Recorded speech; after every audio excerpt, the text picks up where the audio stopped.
Before we talk about where we are, we must first remember from whence we came. Marty Schottenheimer brought winning football back to Kansas City and built what is now known as Chiefs Kingdom. We transitioned from a team built on its defense in the 90s to one of the most dominant offenses and return men in NFL history, led by Dick Vermeil. In 2012, a 2-14 Chiefs team displayed disastrous play on the field and turmoil off it. We asked to save our Chiefs, and in came Andy Reid, who immediately turned this franchise into a perennial playoff team. Then, on April 27, 2017, the Chiefs broke free from their journeyman quarterback restraints and drafted Patrick LeVon Mahomes. In 6 years with Patrick at the helm, we're back-to-back champs and a dynasty headed towards a three-peat. We are unrelenting for this city, these players, and this team. This is the show for the allies. Arrowhead Allies.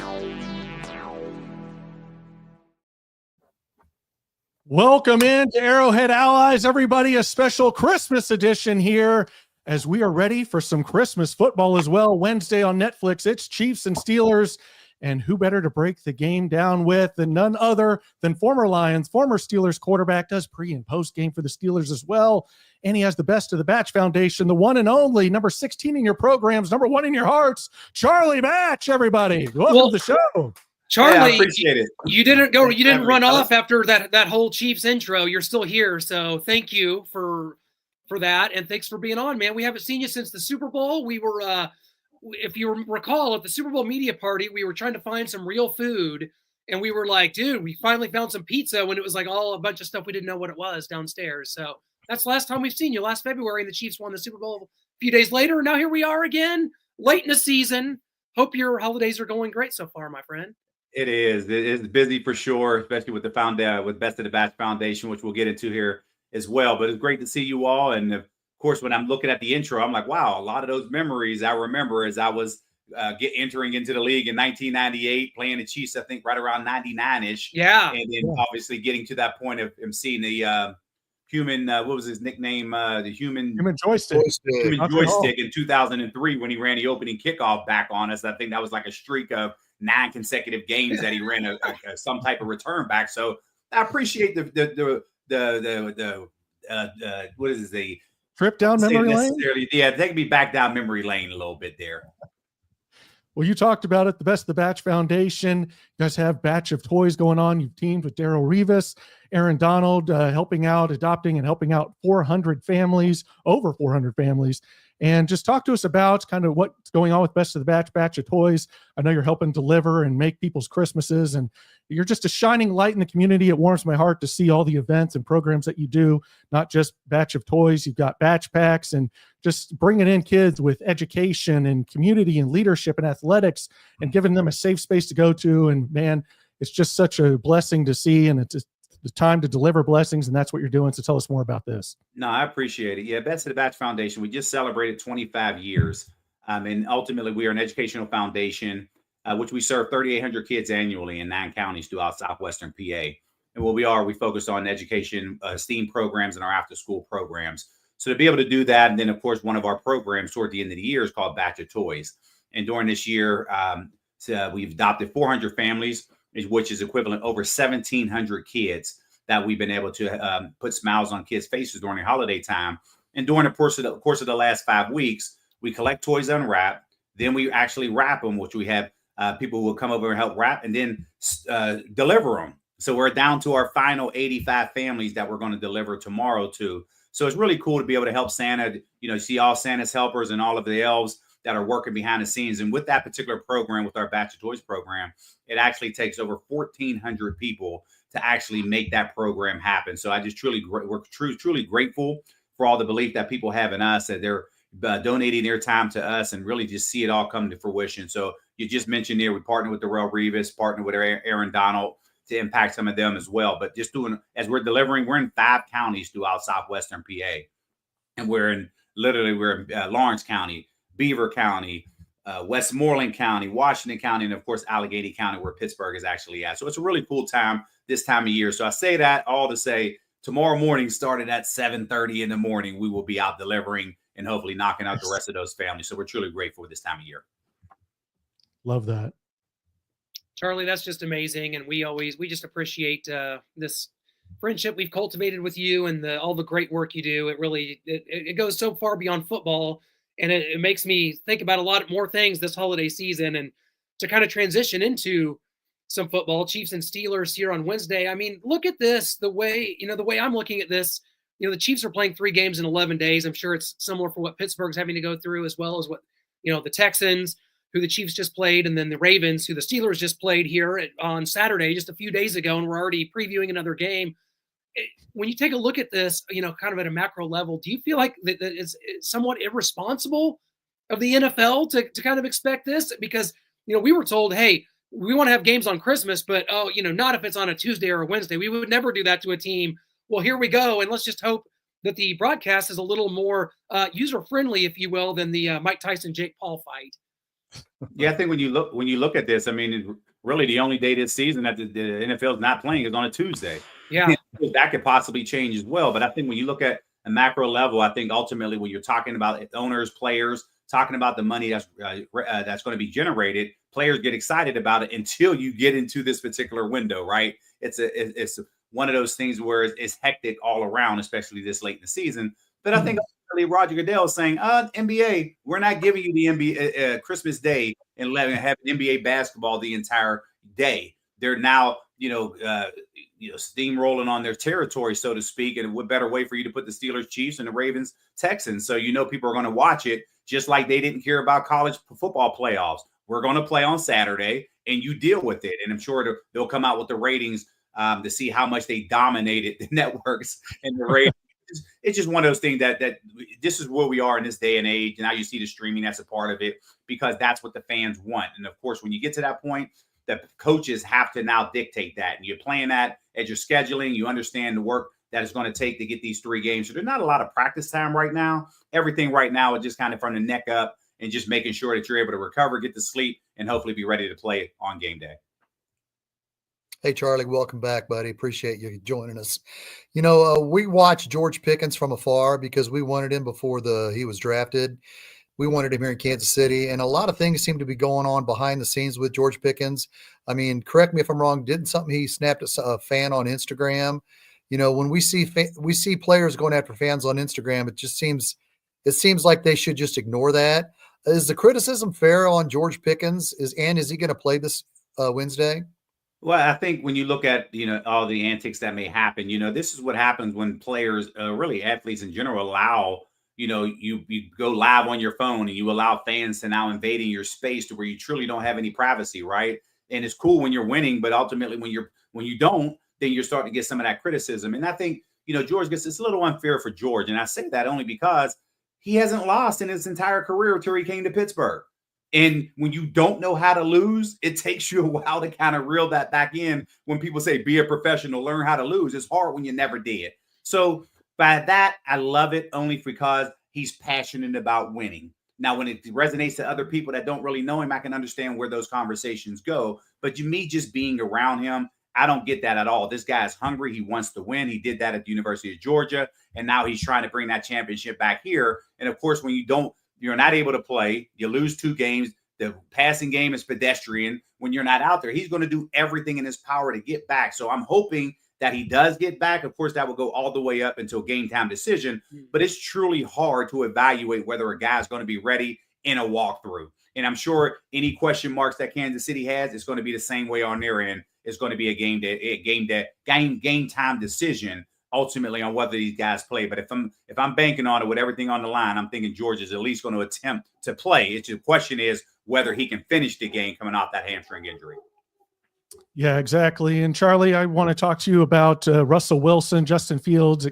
Justin Fields started the season. Russell Wilson had a little nick there. And then people were like, well, Justin's winning. Maybe we go with him. Mike Tomlin's like, no, we're the ones at practice. We're the ones with him every day in the meeting rooms. We're going to go with Russell Wilson. We see what's here. And people are like, We watched him in Denver. What are you guys seeing? And here he comes. He's exploding. He looks like the old Russell Wilson, the moon balls down the field. He's got a guy like George Pickens that can go and win those 50-50 balls.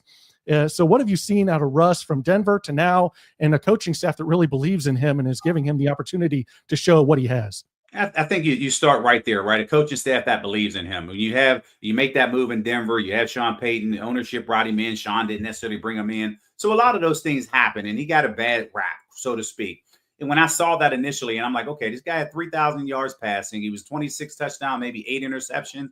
That's not a bad season. So where did he get, where did that come off? And of course, he got that label on him. And sometimes, a new fresh start is what you need. And when you have an organization who believes in you, Mike Tomlin believing in him, having these conversations that we need that Russ to now lead the Steelers to put up those particular numbers. And he would have done that if he didn't hurt his hamstring earlier in the year. He did that at the beginning of training camp, that lingered at the beginning of the season. That allowed Justin Fields to make those starts. And everybody was kind of, whoa, why are you benching this guy? He was 4-2. He should have been 5-1, but the defense gave up a late touchdown against the Cowboys.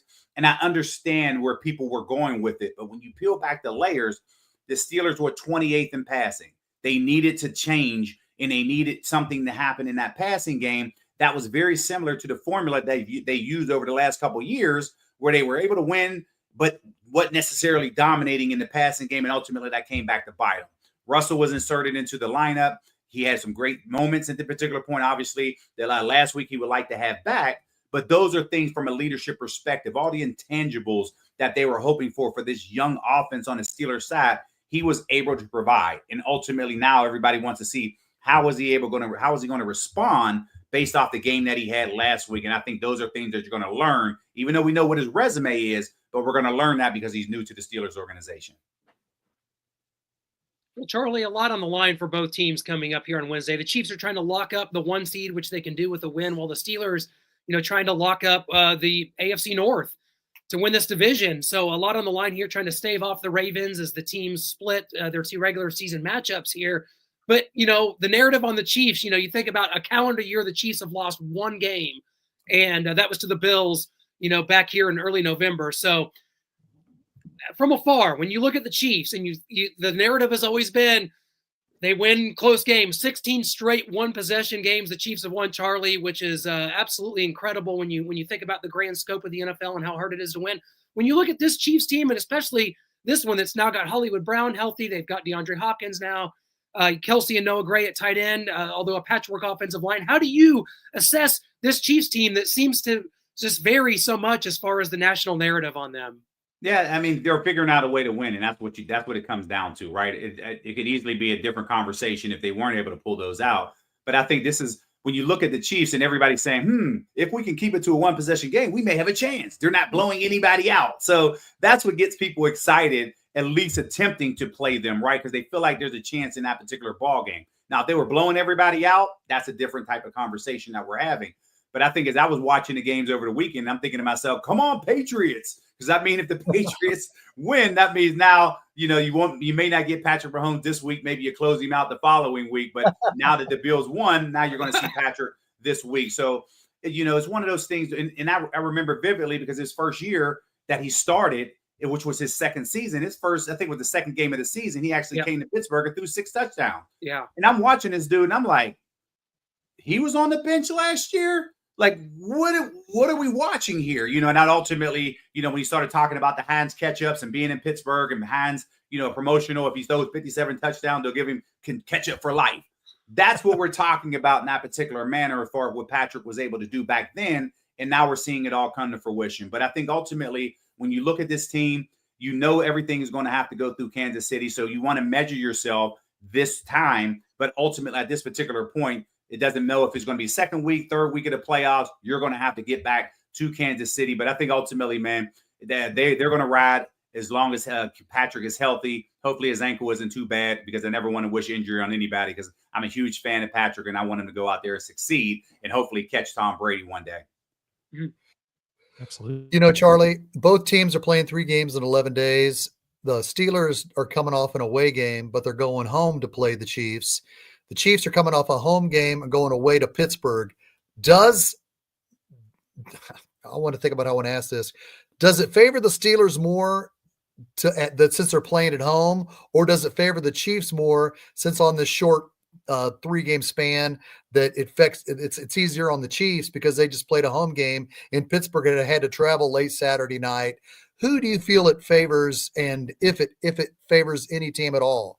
Yeah, generally it would favor the home team. And when you have these 3 games in 11 days, generally that happens in October, November, but never this late in the season. So I think that's new to everybody when you're watching it. But I think ultimately the home team should be favored because you don't have to travel on that particular short week. But when you're battling injuries in the manner that the Steelers are, you can't say that, if anything is a given at this particular point because you know what's at stake. The Steelers have to win just to stay in stake with the AFC North. You know, if the Chiefs win, they obviously going to clinch the AFC, the number 1 seed. So it's going to be really interesting to kind of see. Obviously, that depends on what Buffalo does over the weekend as well. But you just know there's a lot to play for. So I think if you're going to measure yourself, what better way for you to measure yourself against the reigning champions? Because during my time during Pittsburgh, we were that measuring stick for a lot of the other teams as we were winning those Super Bowls. We were we were at that top of the pedestal to say, hey, this is Steelers week. Let's see how we match up. So now you just see a flip-flop going on. And man, in Kansas City is figuring out a way to do it. And I'm so proud of Andy Reid, man, because I've been a huge fan of Andy since his Philadelphia days. Same goes for us, to you guys and Mike Tomlin, what he's been able to do. All the guy does is have winning seasons and get you guys to the playoffs. But Charlie, I want to talk about some of the injuries, whether it be Dante Jackson, Deshaun Elliott, how they're looking, TJ Watt, how he came out of that Ravens game. I know he gave it a go there with the foot. Did that get any worse? Is he still getting better and on track to play? And then just the defense as a whole going against a patchwork Chiefs offensive line with Joe Thuney at left tackle. He's the all-pro left guard. They're moving him out to left tackle because of the issues they've had there. And then Jawan Taylor's hurt. It may be Wanye Morris who struggled, but looked like okay at right tackle. How do you think they can take advantage of that with Alex Highsmith and TJ Watt as well? Yeah, I think when you look back, this time of year, everybody's dealing with injuries. And at some point somebody's going to get hurt. You just hope it's not a major injury, right?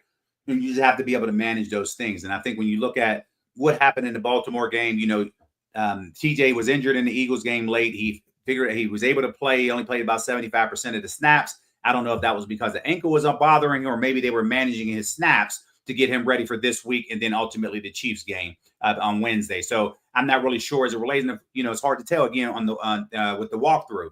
But I think the biggest factor here with that on the back end of that defense, when you look at Deshaun Elliott has been a glue of that defense back there. And since the last 2 games that he's missed, they've missed 36 tackles in that on that defense. So is that related to him, not necessarily being there to be able to help make those tackles? I don't know. We're all trying to put a figure on why it's happening all of a sudden over the last 2 games with the number of missed tackles. But I think ultimately when you look at Dante Jackson, we don't know. He had a back injury. A back is something I would never wish on anybody. A knee, arm, you have 2 of those. A back goes out, it starts to flinch. Man, that's the worst. So he's going to have to manage that, but he also has to be smart about that without doing anything structurally to that. And then, of course, when you look at Joey Porter Jr. on the back end, doesn't look like he's going to play. He didn't practice, but, I don't know if they're keeping the door open for him. But right now, it's not looking good for him on that particular end. So when you're missing those pieces on the defensive side and you're facing a team like Kansas City, what does that look like? But I think ultimately they're going to have to use that crowd noise, hopefully being able to get off a split second faster because the offensive line can't get off and put that pressure on Patrick Mahomes. So they have to use that to their advantage. So I think we're going to learn kind of what the injury report looks like all the way up until game time. Right now we're speculating because we're still about 48 hours away from it. So those are things that you just have to pay attention to on that defensive side of the ball, because right now you're not at a point of the season where you can tackle anymore. It's like, that's over. Either you know how to tackle or you don't. And that trend either stops or it continues. And right now, everybody's going to pay attention to the number of missed tackles. And hopefully that number is limited heading into this game. Yeah. Yeah, Charlie, Patrick Mahomes has played this week here on a mild high ankle sprain, and a lot of talk going into that. Obviously, you don't get a lot from Patrick himself when it comes to talking about the injury and kind of the ins and outs of it. Probably some gamesmanship going on there after he sort of had I think that maybe a moment in Cleveland where, the Browns have some pretty big home wins this year against Pittsburgh and against the Ravens earlier in the year.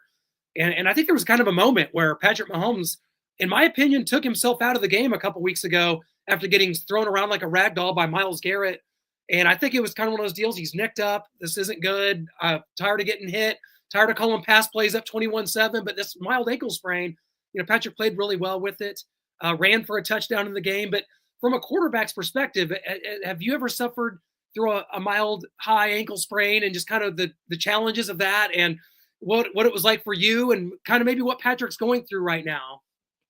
Yeah, I've never experienced that myself, but when I look at this and I compare it to, it reminds me of Ben Roethlisberger and all the years, and everybody, praised him for being able to play through injuries. And he was a guy that wanted to be out there with his guys. It didn't matter if it was a blowout; he wanted to be out there. Listen, I was probably one of the reasons why we were getting blown out and lost this game. It's not fear to pull me out of this game. I'm gonna stick in there with my guys when everybody else is screaming, "Take him out," to get him ready for next week. But he was wired that way, right? And then watching him go through those injuries, you're just like, man, this guy can play. As long as he felt like he could throw the ball, it was now up to the offensive line to make sure they protected him. And I've watched Ben go through high ankle sprains. I watched him go through just mild ankle sprains, but he was able to play. But when you look at what Patrick is going through right now, everybody's like, again? And they say that respectfully, right? Because we've seen him win Super Bowls with high ankle sprains. And we're just like, this is this time of year where he's going to get hot. He's going to win the Super Bowl again. So I think when they see him popping up on the injury report, they're already assuming that he's playing because they've seen it the last couple of years of him playing through that and winning at a high level. So I think ultimately he's going to be able to manage that. The training staff there is going to be able to do so. And ultimately they're going to make sure that they protect him from himself, that he's not ultimately going to do any more damage than what he's doing. So I fully expect them to see him all the way through however long he's in the playoffs. Well, Charlie, it may not have been a high ankle sprain for you, but I know you in 2000 you injured your ribs, and then you go out there against the Patriots. You're diving in the end zone, hurt them a little bit more, win the All Ironman Award first time for a quarterback, winning that from Phil Simms. So you know about playing through pain yourself. Yeah, it is. It's tough, because there's really no time to heal. And, I've had rib injuries, and when I see another quarterback go through it, I just know what I went through. You're just like, wow. It's one thing to throw in practice, but all it takes for somebody to just push you down on the ground, and you got to push yourself back up and all that as the pain medication is wearing off. By the time you get to the fourth quarter, you're just like, this hurts. And then, of course, the next 24 to 48 hours is something that you just have to manage. But, you always are going to have to play through pain. You just hope that it's not too serious. And you just want to make sure that you're able to go out there and help your team win in whatever way possible. I got to ask this, Charlie. I mean, we got Noah down here in a Detroit Lions number 10 Charlie Batch jersey. If the Chiefs, we're Chiefs fans, so we're obviously rooting for the Chiefs to go to the Super Bowl. You got to be honest with me. If the Steelers played the Detroit Lions in the Super Bowl, who is Charlie Batch cheering for? That's a good question. Wow, that is going to be tough. And I think, it's one thing because obviously I've experienced the Super Bowl winning teams here in Pittsburgh and wanted to be part of the reason why they went to a Super Bowl in Detroit. And unfortunately, things didn't work out in that particular manner. But here we are almost, 25 years later, and they have not been to a Super Bowl yet. So I think if they get there, I'm going to be rooting back and forth. Trust me, I'll be doing a lot of interviews on both sides. So depending on what the question and where the media side is, if Detroit is asking, I might say, hey, Detroit. Pittsburgh asking is Pittsburgh. But I think for me, it will probably be a game time decision. I think it definitely will. It will be one of those things that 2 hours before the game, I'm going to be sitting there like, okay, who am I going to pick? And ultimately, so it'll be a good problem to have. Hopefully it does work out that way. Absolutely. And Charlie, we're going to hit you with our final three quick questions, whatever comes to mind for you. Can't thank you enough for your time, and you're so gracious to do this so close before Christmas. But my question to you is kind of about Christmas. So we see the snow start falling and the smile just hits your face. You get the snowblower out. Where did your love for that snow and getting the snowblower out and just being in that environment come from? Well, probably about 10 years ago, I looked at the bill for the snow bill, removal bill, and I'm like, this is expensive. And they're only coming out here for like a half an inch. And so next year I'm thinking to myself, I'm going to do this myself. So every time I go out, I would have to beat my wife out there because she, of course, she's driving on the snow, it pats it down. So I really became a meteorologist myself. So I started kind of, getting into it. But that year, it snowed the most that it probably ever been in Pittsburgh. And I'm like, my back is hurting. This is confusing. So my wife at the end of the winter, she finds a snowblower on sale. It's like, this is like the monster of monsters. Heated handlebars, it drives itself. I'm like, this is beautiful. Had bought the, everything, the kit over top of it so I don't get cold. Well, it didn't snow at all the next winter. Not enough for me to use it. So the next couple of years, it was the same way. So here I have this big machine in my garage that I wasn't able to use. Ended up buying the shed so I could put it into the shed. So now when I get an opportunity to use it, which is only now averaging probably twice a year, I do all of my neighbors. And my neighbors love me. I do 5.5 houses before the gas actually runs out.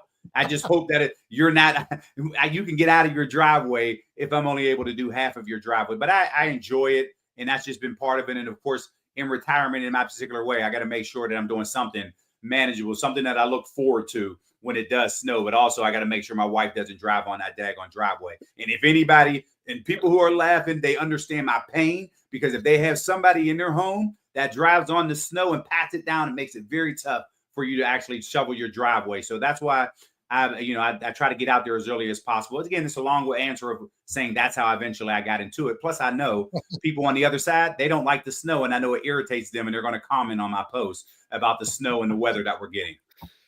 We know that all too well here in Missouri. So, speaking of snow, Charlie, what kind of weather are we looking at Wednesday in Pittsburgh?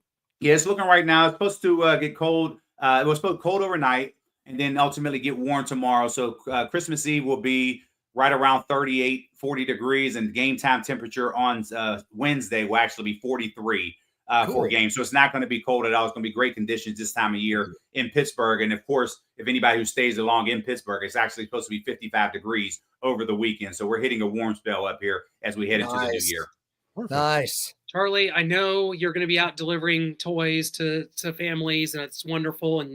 But I got to say, Noah's got some toys down there that he's not going to donate, but we got to see him. We got to see him. These are Noah's collection only here. Okay. That is awesome. That Eastern Michigan number 16 right there. That is beautiful. And of course, rocking that number 10 up there in Detroit, man. I appreciate you rocking and showing that love, man. It's a beautiful thing. And I enjoy it. And next year, ultimately, the Steelers will play, if everything holds up, the Steelers will play in Detroit next year. And we'll see if Detroit is able to break the curse, because it'll be 26 years since the Lions have actually beat the Steelers. And the last person to beat the Steelers that was in Detroit with this guy right here back in 1998 on Thanksgiving Day. So that's how long it's been. Was that the Jerome Bettis? Heads, no tails. That was Jerome Bettis, heads, tails. And that was part of history that day. That day was the last day that you actually can call the coin flip in the air. Yes. Did you hear him? Did you hear him make the call? I did. I wasn't on the field. We had our captains on the field, Ray Roberts and actually Robert Porcher. And when the coin flip went up, they were like, and they came back to the sideline. They were saying, "We don't know what just happened. All we know is heads, tails, and we got the ball.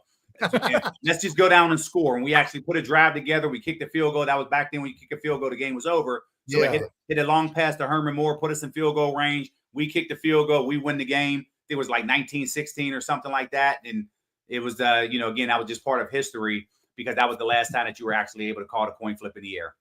Wow. Awesome. So beautiful. I enjoyed it. It was a lot of fun. It really was. So just always grateful to be a part of this game so many years later. Yeah, we're grateful that you come on with us, Charlie. We always have a great time. You're the best, and we want to make sure everyone goes and checks out batchfoundation.org, see ways you can donate, see what's going on, see ways you can help with batch packs, batch of toys. Just donate to the program, help it out. It's a great cause. It gives back to the community there. You do such a great job. Like I said, you're just a shining star in the community, and everyone else who helps you put that together as well. We don't want to leave them out, because they're a huge part of that. And Merry Christmas, Happy Holidays, and Happy New Year. We can't thank you, my friend. It's always an honor having you on. I appreciate it. Thanks for having me, fella. Merry Christmas, Happy New Year. And the invitation is always open for you all to make it to Pittsburgh. You have to stop by, see our foundation facilities, as we just went from 5,300 square feet to 33,000 square feet. So we're excited to show it off. So please, that invitation is open. So please hit me up. Amazing. I'm so sad the game was on Christmas Day this year. No, we were there, and then that was our plan. Like, Christmas. And then they're like, the one day it can't be is Christmas. They're like, "Hey guys, news, Chiefs Steelers Christmas." We're like, well, either way, we'll all be working late after the game. I think I finished at 7:30 on Wednesday, so I'll get a chance to enjoy some family after that. Enjoy it, Charlie. Thank you so much. Super Bowl on Radio Row. We can't thank you enough, and we'll be in touch, my friend. All right, I appreciate it. Thanks for having me, fellas. Absolutely. Take care.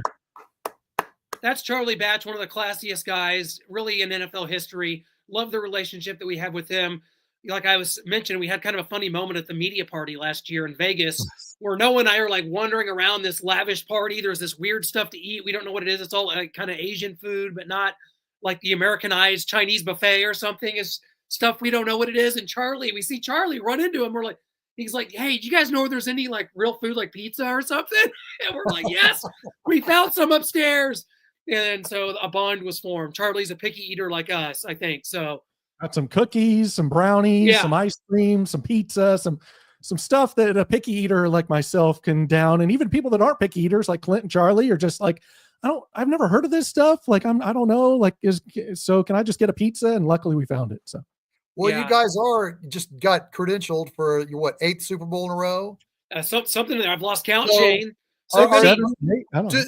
Do they always take care of you guys food-wise? Do they always make sure you got something to eat? Not just no, but hell no. The media party is like one night a week, so maybe we might get food there. But like at Radio Row, it's like chips and water, and good luck. Other than that, maybe they don't want anybody to seek nourishment. So much so that I think that this year, Noah and I are going to bring our own like snacks to like give to guests to bribe them to come on with us. Like, hey, we got some chips over here, dude. We're not flying. We're driving down to New Orleans. Usually we fly and we got to pack light. This time we can pack up a big SUV, drive down there, bring some stuff for the guests. So we're going to bring a full-on little snack buffet. I think maybe some dollar candy from Dollar General up there. Candy's expensive anywhere else, but Dollar General, you got to get it. Maybe a Christmas tree cake or two. Oh yeah, I'll keep some from the Cajun. Oh, New Orleans. I've been to New Orleans since 2004. Chiefs fans watching will remember this. 2004, I think it was week 7 or 8. In November. And Chiefs losing to the Saints. Aaron Brooks was the quarterback for the Saints. Priest Holmes had just gotten hurt. I think the week before was out for the year. Larry Johnson and a big Aaron Brooks fan. Derek Blaylock were splitting time. Joe Horn was the receiver for the Saints. Chiefs, Johnny Morton fumbled in the red zone at the start of the game. And that was my last trip to New Orleans. So we're excited for that coming up. We sure hope the Chiefs are going to be joining us. Guys, we're in full-on Santa Christmas blessings mode if you're a Chiefs fan, because you're, a 92% chance of being the 1 seed. You win one of these final 2. And for the Chiefs, guys, I got to be honest, you want it to be this Wednesday. You want to finish this off. No disrespect to our guest, Charlie Batch. You got to finish this thing off on Christmas Day. You don't want to be going to Denver, who could be desperate to lock up a 7th seed to be even in the playoffs at all that final week. You want to be able to rest these players from December 25th to January 19th or whatever it is, and really just reset this season as the 1 seed with a bye, because there's a lot of danger out there. You want to avoid landmines wherever you can. That's what we try to do in the dating world. It's not possible. The Chiefs can do it, though, locking it up this Wednesday on Christmas Day. Well, the best thing about it is they're playing that game they played Saturday. I was to the point when I woke up Saturday morning, I said to myself, I'll take a 49-38 loss if it means that I get to see the offense drive 5 times 80 yards for a touchdown and drive 70 yards to kick a field goal just to get some offensive continuity. That wish wasn't granted, thank God. And the Chiefs showed some fluidity. The $1 million word was fluidity in their offensive game plan. And I think the point of that is Hollywood Brown. My God, he was just a chain mover. He was just a chain mover. He was huge on that 4th down on the first drive, and he just seemed to bring that extra element, just that extra piece we needed. And I feel like it brought the fluidity back in the offense. What do you think, Noah? Yeah, I mean, that's what Hollywood Brown does. He's a separator. He gets open, and if they start giving up things to Hollywood Brown, then they pay more attention to him. I think Xavier Worthy, who people are saying, Matt Nagy had a press conference on Monday talking about how he's kind of following Rashee Rice's path in development, and he's really coming into his own. And now I think you can see him get more open. Got the 50-50 contested guy with DeAndre Hopkins. You got the running game. You've got Travis Kelce, who can always get open if it's zone defense and find the open holes. And maybe they double him and he points at Noah Gray. Go throw it to him. He's open. They're doubling me. And so that's what Patrick did and found Noah Gray wide open. So this opens up a ton more. I think it's about the offensive line.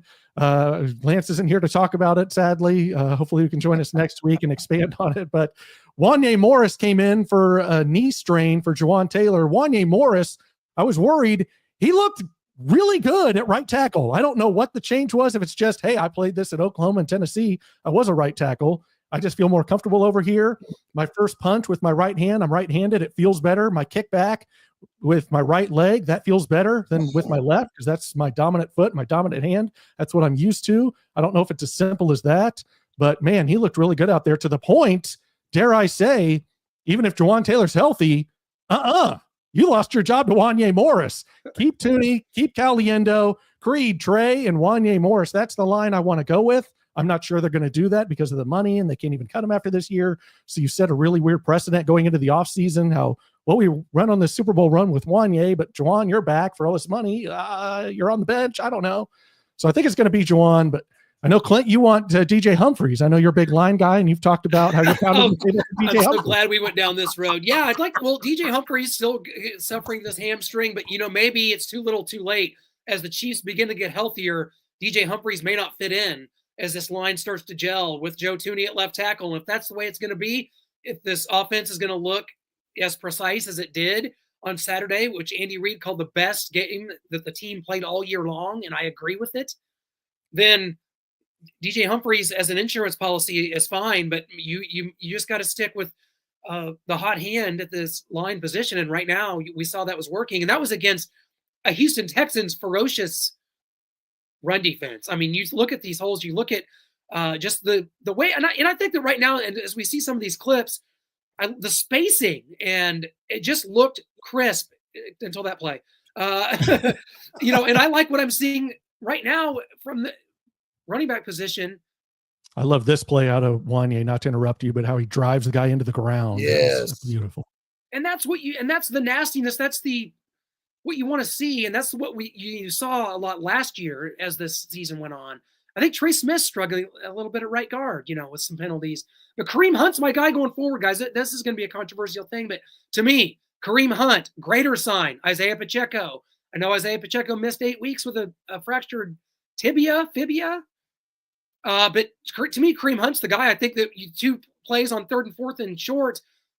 Isaiah Pacheco is not your short yardage guy, and I think that Kareem Hunt is going to be the better option for the Chiefs going forward. They said he was washed out. They said it was over. They said they ran him into the ground like a workhorse, like Wendell Brown from Varsity Blues. But no, I say Kareem Hunt should be the guy going forward. Yeah, Isaiah Pacheco on that 3rd and 1 and 4th and 1. He's just like Tasmanian devil and just runs full speed, full power straight into the line. And if it's stuffed, then he's getting stuffed. I think Kareem Hunt's a little more patient, has better vision, follows his blocks. And so he's going to be better overall, really, but definitely in short yardage. And so, and I've noticed guys in the media, whether it be, I think, Pete Sweeney, Sam McDowell, tweet that out during games, how they can't understand why Kareem Hunt isn't always the guy in short yardage. If you want to put Pacheco in for a second down here and there, but when you're short yardage and you need it, it really needs to be Kareem Hunt. And so hopefully we see that moving forward. And I think Kareem Hunt needs to be the guy. I think Wanye Morris needs to be the guy. And I think that the Chiefs have unlocked something here with Hollywood Brown and maybe this line that they're going with. They found their starting 5, maybe. Shane, when you look at this film and we look at the offensive film here, we saw precision. We saw this Samaje Perine finding a role as our best receiver out of the backfield. But what's still missing from this offense? What is still out of sync? What is still a problem? And that's the deep ball. So is that something that can get going as Hollywood Brown acclimates and we start figuring things out here? I think maybe they'll be able to work on the deep ball. You'd like to see them work it with a guy that can catch it deep, like a Hollywood Brown or an Xavier Worthy. They're really getting Xavier Worthy a lot of chances, like you touched on earlier with how they were doing Rashee Rice at this time last year, his rookie season. What we're seeing out of Xavier Worthy is his ability to not only learn the plays, but to be comfortable ad-libbing. It was talked about today on Sports Talk that Xavier Worthy ad-libbed on the touchdown pass. And I thought, it was great. If Patrick Mahomes knows exactly Xavier Worthy's tendencies, that's a benefit. But to my rebuttal to that was Xavier Worthy improvising or ad-libbing on the pass that was broken up because Todd Blackledge said that pass was headed to Kelsey, and Xavier Worthy tipped the ball, and he looked back at Kelsey and went like this. So there's some fine-tuning on their ad-libbing and what they're going to do with the offense in general, but I'm glad to see the trust in Mahomes with Xavier Worthy ad-libbing, and I think if we're going to go deep, it has to be to him or Hollywood Brown. And specifically on that play to Xavier Worthy, it did look like it was to Kelsey in the end zone, and it would have been wide open. People were like, well, there was a guy behind Xavier Worthy in between him and Travis Kelsey. That's because Xavier Worthy brought that guy with him into the end zone. Otherwise, Travis is standing there all alone. So if that was the route and he was supposed to be there, which I kind of find that hard to believe, but maybe he was, and Travis is the one to improvise routes. So maybe Travis was the one doing it. I haven't heard either way on that, but we have a question here. Is Sky Moore coming back? Oh my God. No more. So we also have some other people that I wanted to get in here. How do you feel about the signing of Robert Tonyan? I remember he was good for the Packers with Aaron Rodgers, like maybe 2, 3, 4, 5, 6 years ago, like a long time ago. So I don't know what he has left, but I guess it's good insurance because they just brought back Peyton Hendershot off injured reserve. And I know they got Anthony Ferkser. So I guess if something happens to them, at least you have a veteran back there, Robert Tonyan, who can be good to go. And is Steve Nelson going to play this Wednesday? I just listened to Spags' press conference from Monday. Him and Nagy did one. I mentioned what Nagy said about Xavier Worthy. Spags intimated that Steven Nelson's just kind of getting into the swing of things, and he doesn't envision him reading between the tea leaves. He didn't say this verbatim, but it sounds like Steven Nelson isn't going to play. He's just insurance. Sounds like they're going to go with an Ozzie Johnson and Joshua Williams and Shamari Connor and maybe Chris Roland Wallace mixing in there some. And Steven Nelson, it's nice to have that veteran presence and a guy to come in if we need him. It doesn't sound like he's an answer or somebody they're going to turn to just spur of the moment. So, yeah, good interesting. Point. And this young secondary continues to amaze me. And I still think of Joshua Williams, Trent McDuffie, Nazeeh Johnson, Jalen Watson when he's not injured. I still think of those guys as young. They're in their third year. They're pros. Yeah. But yeah, you think about you saw Chris Roland Wallace. You see Jaden Hicks, who now has got a couple picks. That has been Brett Veach's sweet spot. And that's the reason this defense, I think, has been able to stave off, giving up more than 31 points in a game since the Super Bowl 2 years ago. And we talked about it 2 years ago. That season was all about a baptism under fire for that secondary. And now we look at Trent McDuffie, 2 picks in 2 weeks. That's how it works for a corner, especially a talented one like Trent McDuffie, someone who's a lockdown corner, a number one corner in this league that, all of a sudden the floodgates open. Now he's got 2 picks. And this all bodes well heading to the playoffs. You saw the Buffalo Bills win a 3-point game against the New England Patriots, guys. This is the same record that the Vegas Raiders have, that the Chiefs locked out on Black Friday to beat them, and just, oh my gosh, we can't believe this. The Chiefs are lucking out. When we look at this, and when it comes down to it, the Chiefs are 14-1, and they're a win away from locking up this 1 seed. And from this being, the greatest season in team history with regards to number of wins, the Chiefs just tied their record of 14 wins in a season, which was set in 2020, happened again in 2022. It's happened again now in 2024, and now a 15th win would be an all-timer here. And then, gosh, we're a win over the Bills from looking at this going, could this team have gone undefeated? Would it have tried to go undefeated? We'll never know. Right. Specifically your point, Clint, about the defensive backs, we remember the AFC Championship game 2 years ago here in Cincinnati. L'Jarius Sneed went out the third play of the game, and we were like, oh, no. We got rookies Jalen Watson and Joshua Williams in that game, and they both ended up with interceptions. So the experience that they gained at an expeditious manner was positive. It wasn't like they got shelved, like, oh no, we're in the AFC Championship game. This moment is too big for us. They came up and they rose to the occasion. They stepped up big on that stage. So I know Joshua Williams' growth didn't happen expeditiously as much as Jalen's, but he's in there now. He has to play. He has to deliver. Sneed's gone. Jalen Watson's hurt. So Joshua Williams is up there and playing at a high level. I love how Spags blitzed him last week to pretty much seal that game. So I'm comfortable with Joshua Williams. We're going to talk specifics of the prediction later on. We know we're going to be wondering how they're going to cover George Pickens and the rest of their weapons, because I think Pickens is going to play this Wednesday. So definitely excited about the Chiefs secondary. Yeah, and Todd Tolfrey comes in here talking about the defense. Spags needs to stop playing zone on 3rd and long and not accounting for the checkdowns. I don't know if he can't play zone on 3rd and long. There's some zone blitzes that you can mix in where it's not just everyone sitting back. But as far as not accounting for the checkdowns, there was a 3rd and long that the Texans had that they swung it out to Mixon and no one was there. Might have been even like 3rd and 17 or somewhere in that range. And he was wide open and just went all the way down for a first down. So, yeah, they do need to account for the checkdowns. And Tank Dell was kind of killing us there for a little bit. They didn't kind of pass off in zone defense well enough. I think it was Nazeeh Johnson to Justin Reed, didn't get passed off. And so that was an easy first down for them. So there's still some kinks to work out, and we haven't really talked about this yet, but Chris Jones has a calf strain. Is he going to play in this game? They didn't practice. They said if we would have practiced, he would have been limited. Like, I don't really know what that means. Or if we would have, no, I think they said Jawan would have been limited if we practiced. Chris Jones would have been a DNP, did not practice if we would have practiced, which is weird. It's a guesstimation thing. But if he doesn't play, that's going to be interesting because they like to pound the ball, and you got to get after Russ. If he's comfortable in the pocket shooting those moon balls down to Pickens, that could be trouble. Well, it might sound like a game like it'd be week 1, 2023 when Chris Jones didn't play. If the Chiefs do hold Chris Jones out of this game, I won't blame them. It would suck, honestly, because he's Chris Jones and you want him playing in this big game. But the next man up has to step up, whether it's Pinnell or Derek Nottie or anybody else from the practice squad they can elevate to fill in for Chris Jones on this one game. I'm for Chris Jones getting his rest. What do you think, Clint? Yeah, it looked, the optics weren't good when the injury happened. I know that, and it was something that was grade 1 calf strain. So yeah, I scorned someone. That's a weird word. Saying the Pats would get the Bills in one of the games they didn't win, but okay. A few weeks ago, John Harrison had predicted a Patriots win or maybe even a Jets win over the Bills, one of the final 3. And I think that, if you look at it realistically in the NFL, if you play 3 games, even against 3 bad teams like the Bills have, one of those games is going to get dicey.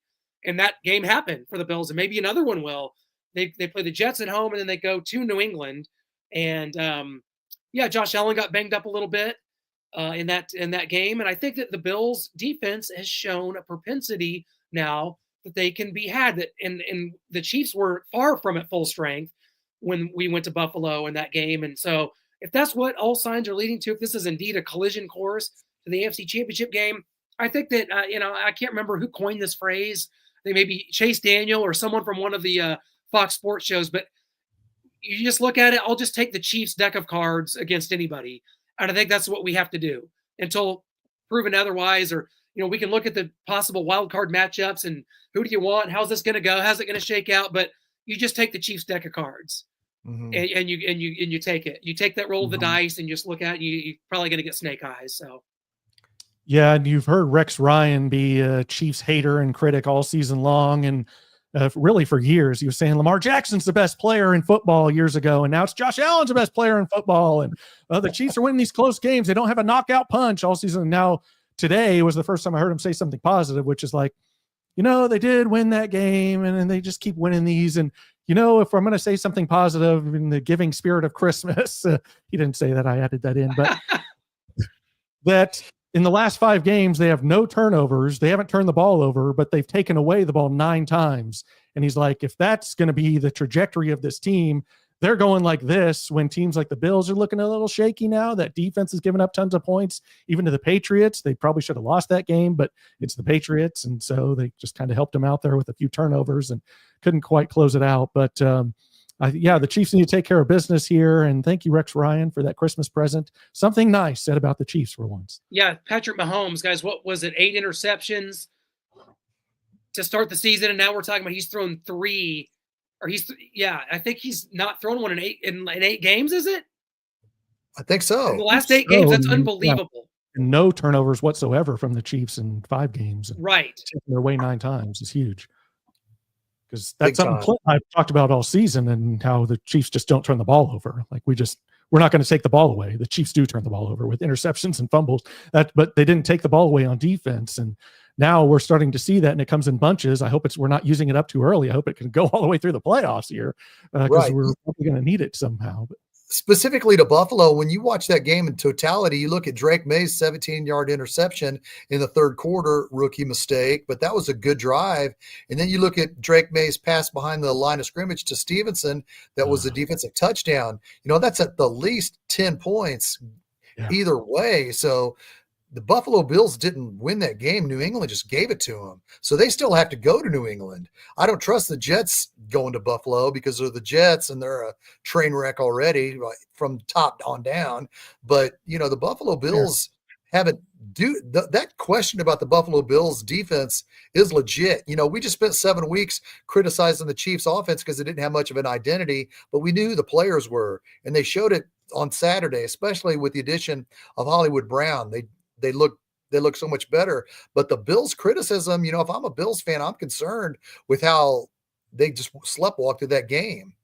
And Josh Allen has a broken hand, and people can poo-poo it all they want, but the last 2 weeks, you can call them wins because they are, but I'm watching him throw balls into the dirt, like over and over again. And it's like, and it's like, okay, you're winning the game, and he's still got some numbers. Although this Patriots game, he didn't really have numbers. They were kind of carried by the Patriots turnovers and the run game with James Cook.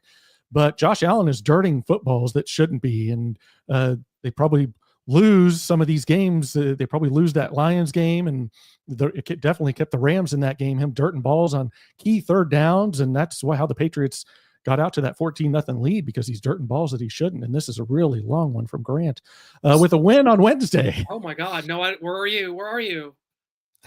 What? Hello? I don't see. Hello? My hat's here. I'm sorry, I didn't catch it.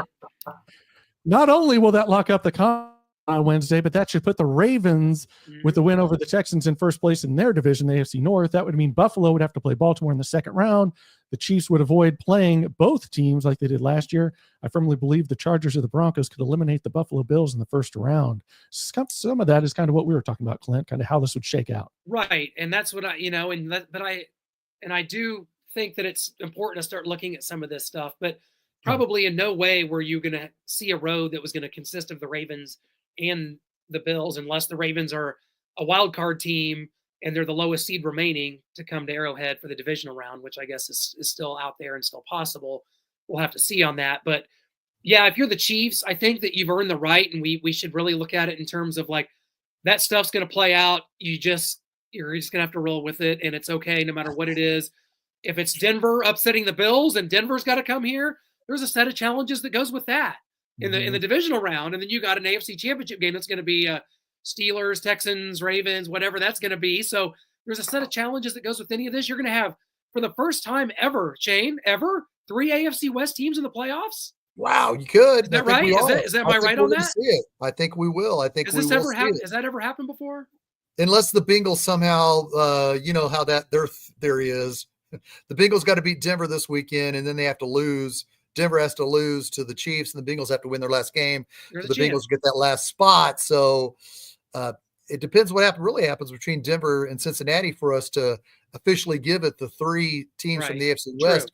True. If that happens, that'll be like old times. That'll be like even when the Seattle Seahawks were here going into the playoffs in the late 80s.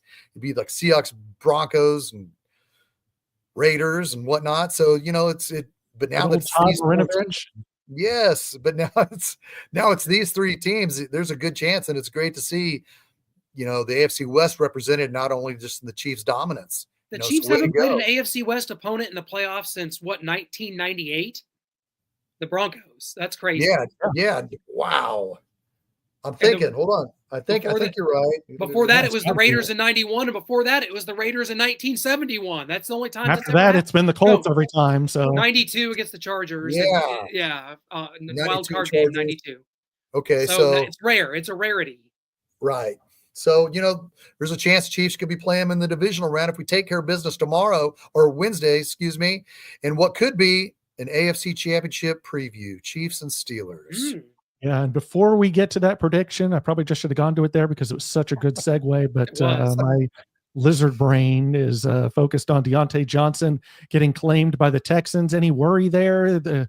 Maybe if you're a Texans fan, you should be worried because he seems to be a malcontent and kicked out of everywhere he's around. They felt like he was not blocking a bad influence in Pittsburgh. They sent him to Carolina.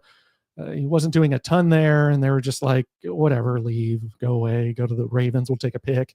And then the Ravens just never play him. They asked him to go into a game, and he just said no, just like we saw with the 49ers and Devondre Campbell, and they told him to get off the field. John Lynch came down and lit him up like his old playing days and said to get off the sideline, go away.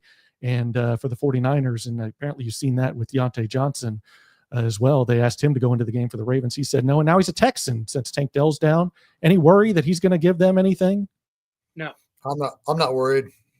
All right, prediction time, because I'm not either. So that was a good little experiment. Anyone in the comments worried? No. So prediction time. We'll start with Clint. I'm blessed. It's Christmas time here, and for my family, it's a real blessing to have the Chiefs playing on Christmas, even though it's coming off of just 4 days rest here from a Saturday game.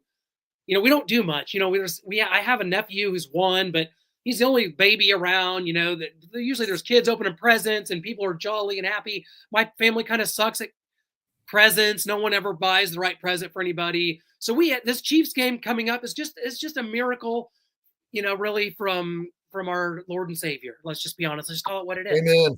Amen. So we have the Chiefs on Christmas. We have something built in to do, and a Chinese food open over around the corner, so my mom doesn't have to cook, thank God.